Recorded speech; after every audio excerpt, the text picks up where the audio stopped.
네, 여러분 지난밤도 평안하셨습니까? 8월 11일 화요일 한절 앉기 서정훈 목사입니다. 어느덧 오늘 8장 마지막 본문을 보게 될 텐데요. 사도 바울은 로마서 서두에서 이신칭의, 즉 오직 믿음으로 의롭다함을 얻는다라고 선언하죠. 그러고 난 후에 5장부터 오늘 보게 될 로마서 8장까지 믿음으로 의롭게 된 자들의 새로운 삶에 대해서 서술하는데, 그 새로운 삶의 중심에는 바로 성령께서 역사하고 계심을 8장을 통해서 강조하고 있습니다. 네, 오늘 본문에서는 바울이 그동안 말해왔던 것들에 대해서 다시금 정리하는, 갈무리하는 내용을 우리가 접할 수 있습니다. 먼저 31절, 32절 말씀을 함께 봉독해 보겠습니다. 그런즉 이 일에 대하여 우리가 무슨 말 하리요? 만일 하나님이 우리를 위하시면 누가 우리를 대적하리요? 자기 아들을 아끼지 아니하시고 우리 모든 사람을 위하여 내주신 이가 어찌 그 아들과 함께 모든 것을 우리에게 주시지 아니하겠느냐? 아멘. 네, 오늘 31절 서두에서 바울은 그런즉 이 일에 대하여 우리가 무슨 말 하리요? 라고 말합니다. 네, 쉽게 말하면 지금까지 이야기를 들어봤는데 혹시 이의가 있으면 제기해봐 라는 거죠. 네, 제가 좀 세게 표현했는데 부드럽게 표현한다면 이러한 일들을 통해서 우리가 어떻게 말할 수 있겠습니까? 라고 표현할 수 있겠습니다. 그런데 여러분, 이 일에 대하여 이 일이 과연 무엇인가요? 네, 로마서 8장에서 바울이 증거하고 있는 성령의 하시는 일들을 말한다고 볼 수 있습니다.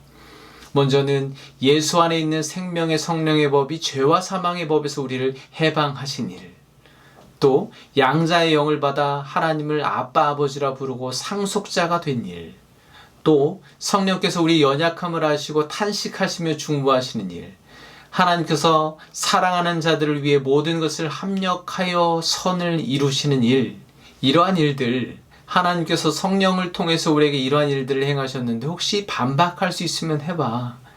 이러한 일들을 통해서 우리가 무슨 말을 할 수 있을까?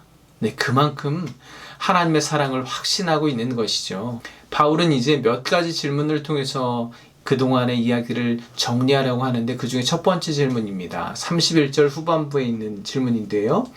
만일 하나님이 우리를 위하시면 누가 우리를 대적하리요? 네. 결코 우리를 대적할 수 있는 자는 없다라는 것이죠. 왜냐하면 32절에 그 이유가 있는데요.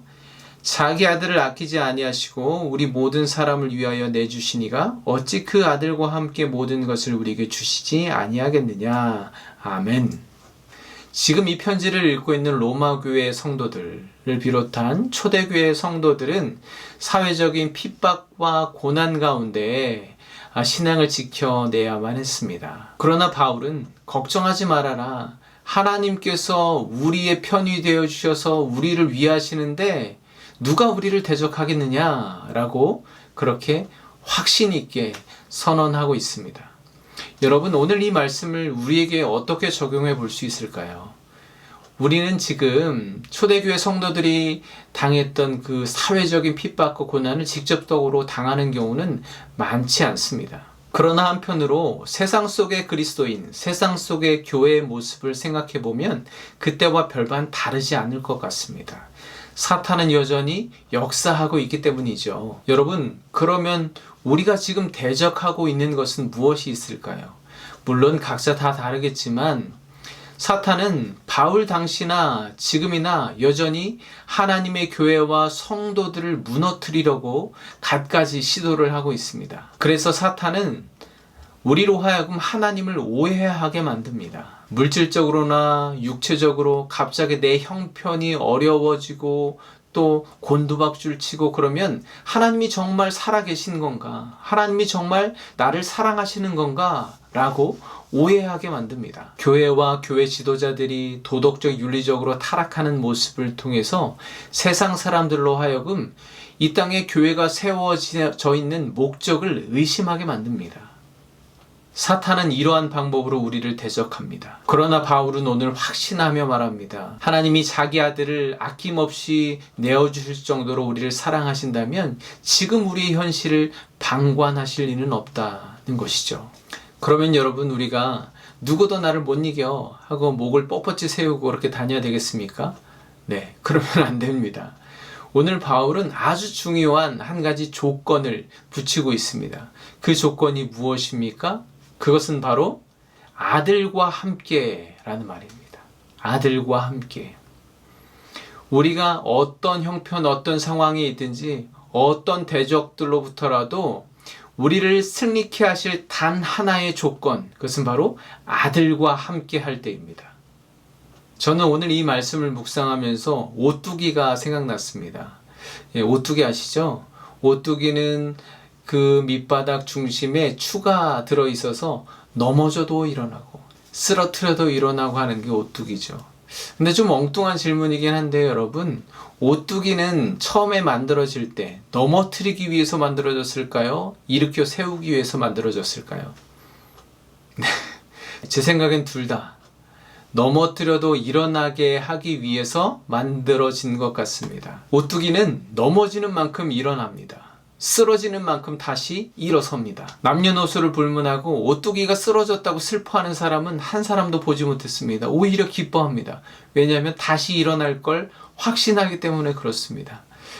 저는 그 아들과 함께하는 성도의 모습이 바로 그 오뚜기와 같지 않을까라는 생각을 해봤습니다. 우리 마음 중심에 그 아들 예수 그리스도가 함께하는 한 넘어짐은 일어나는 기쁨이 될 것이고, 예수 그리스도가 함께하는 한 우리를 대적하는 자들을 통해서 우리는 오히려 승리의 기쁨을 누리게 될 줄로 믿습니다. 네, 저는 또한 32절 뒷부분이죠. 모든 것을 우리에게 주시지 아니하겠느냐. 모든 것을 주시는 하나님을 잠시 묵상해 봤습니다. 여러분, 하나님께서는 이미 당신의 독생자 아들까지도 아끼지 아니하시고 우리에게 내어주셨습니다. 그런데 또 모든 것을 주신다고 합니다. 그런데요, 하나님의 입장에서 보면 독생자 예수님을 우리에게 아낌없이 내어주셨다는 것은 하나님께서는 더 이상 자기 자신을 위해서 무엇을 숨기거나 남겨둘 것이 없어지신 것을 의미한다고 볼 수 있죠. 이미 하나님은 당신 자신을 기꺼이 우리에게 모두 내어주셨기 때문입니다. 이미 하나님은 창조주 하나님 되심을 포기하셨기 때문입니다. 즉, 하나님은 더 이상 남겨놓을 것 없이, 말 그대로 아낌없이 남김없이 우리를 사랑하신 것입니다. 그런 하나님께서 우리를 위하신다면 우리가 무엇을 두려워하겠습니까? 그 하나님의 사랑으로 말미암아 우리가 이제는 넉넉히 이길 수 있음을 믿음으로 고백하시기 바랍니다. 오늘도 어떤 상황에서도 변함이 없이 우리를 붙드시는 그 하나님을 경험하시고 믿음으로 담대히 승리하시는 하루가 되시길 간절히 축복합니다. 함께 기도하겠습니다. 하나님, 우리가 만나는 수많은 상황과 형편 가운데 하나님을 향한 우리의 믿음이 또다시 흔들릴 때가 있습니다. 연약해짐을 고백합니다. 그러나 주님, 당신의 아들을 아끼지 아니하시고 내어주신 하나님께서 우리를 위하심을, 그 아들과 함께 모든 것을 주심을 기억하고 견고히 믿음 위에 서게 하여 주시옵소서. 예수 그리스도의 이름으로 기도합니다. 아멘. 네, 오늘도 우리 주님께서 여러분과 함께 하십니다. 내일 아침에 다시 찾아뵙도록 하겠습니다. 감사합니다.